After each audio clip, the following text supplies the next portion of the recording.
자, 오늘은 민법 제183조에서 제184조 소멸시효 나머지 부분을 볼 거야. 자, 이제 두 조문만 보면은 소멸시효도 끝나고 민법 총칙도 끝나. 제183조 종속된 권리에 대한 소멸시효의 효력. 주된 권리의 소멸시효가 완성한 때에는 종속된 권리에 그 효력이 미친다. 자, 여기에 보면 주된 권리가 있고 그 다음에 종속된 권리라는 것도 있어. 자, A가 B랑 약정을 하는 거야. B 집에 전세를 사는 거야. 그래서 보증금 5천만 원 이걸 전세금을 B한테 줬단 말이지. 그러면 나중에 A는 집을 나오면 이 5천만 원을 돌려받아야 되지. 그래서 A가 뭐도 같이 했냐, 플러스 전세권 등기도 같이 했단 말이지. 그래서 B 집에 A가 전세권자예요 라고 해서 전세권 등기도 같이 했어. 자, 요 상태에서 나중에 A가 돈을 돌려받아야 된다라면 여기서 주된 권리는 뭐야? 자, A의 주된 권리는 전세금 5천만 원을 받을 채권, 이게 주된 권리. 돈을 돌려받을 수 있는데 종속된 권리는 전세권, 그 등기를 해놓은 게 있잖아. 자, 이게 종속된 권리야. 그래서 만약에 A가 전세금 5천만 원을 다 받았다? 그러면 그걸 다 받았으면 이 전세권을 유지할 필요가 있어 없어? 이 전세권은 이 5천만 원을 받기 위해서 전세권 등기를 한 거고 5천을 못 받았을 때에 전세권 등기에 기해서 이 건물에 뭐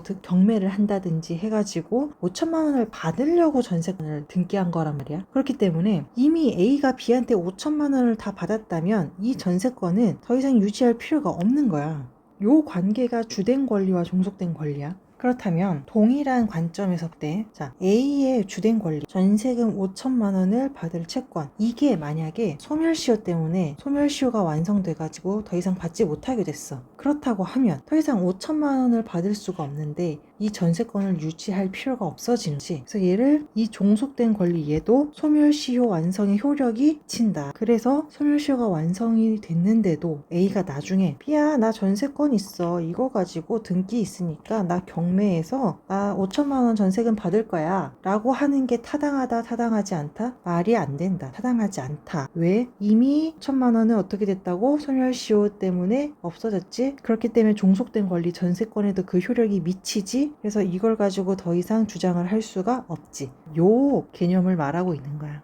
자, 다음 제184조 시효이익의 포기, 기타 1항 소멸시효의 이익은 미리 포기하지 못한다. 제2항 소멸시효는 법률 행위에 의하여 이를 배제, 연장, 가중할 수는 없으나 이를 단축, 경감할 수는 있다. 자, 이게 뭐냐면 얘가 채권자야, 얘는 채무자야. 채무자가 돈을 빌리려고 해. 그러니까 채권자가 하는 얘기가 뭐냐면 너 돈 빌리고 싶으면 계약서에 소멸시효 이익을 미리 포기한다고 써. 그러면은 내가 돈 빌려줄게. 이렇게 주장을 하는 거야. 소멸시효는 누구를 위해 있어? 채무자를 위하여 보통 있는 거지. 왜? 채권자가 자기 권리 행사를 하지 않았을 때에 더 이상 이 권리 행사를 못한다라고 하는 거잖아. 그러니까 채권자 입장에서 이게 마음에 안 드는 거야. 그래서 야, 나는 천년만년 내 권리를 행사하고 싶거든. 그러니까 네가 소멸시효 이익을 포기한다고 미리 써놓으면은 아무 문제 없잖아. 그러니까 이게 10년이 가든 50년이 가든 난 너한테 채권을 청구할 수 있잖아. 그러니까 빨리 계약서에 미리 포기한다고 써 라고 강요를 한다라는 거야. 그래서 이런 강요를 하지 못하도록 민법에 미리 뭐라고 써 있어? 그 소멸시효의 이익은 미리 포기하지 못한다. 그래서 둘이 약정을 했다고 해도 이거는 의미가 없는 거야. 채무자를 위한 규정인 거야.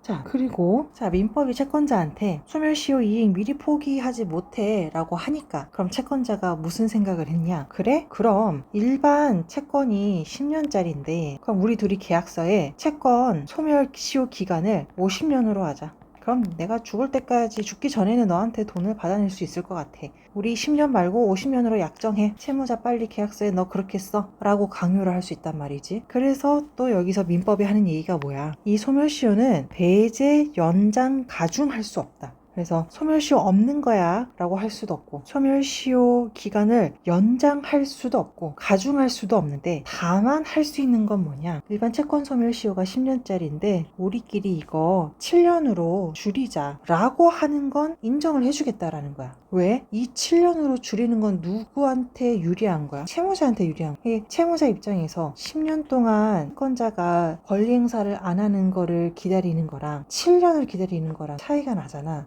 그래서 이거는 이제 채무자만을 위해서 유리한 규정인데 이 소멸시효 기간을 뭐 단축 또는 경감은 할 수 있어. 근데 배제, 연장, 가중은 할 수 없어. 라고 하는 게 민법 제184조에서 얘기하는 거야. 자, 간단한 거였다. 그래서 드디어 우리가 오늘 소멸시효까지도 다 봤고 민법 총칙도 끝났다. 다음에 할 거는 물권법이 원래 그 다음에 조문 순서상 나오고 그 다음에 채권도 권, 총칙이랑 각칙이 있는데 나는 물권법보다는 채권이 먼저 보는 게 맞다고 생각을 해가지고 채권부터 진행을 할 거야. 채권 총칙 규정을 가지고 올게. 자, 고생했고 그럼 끝!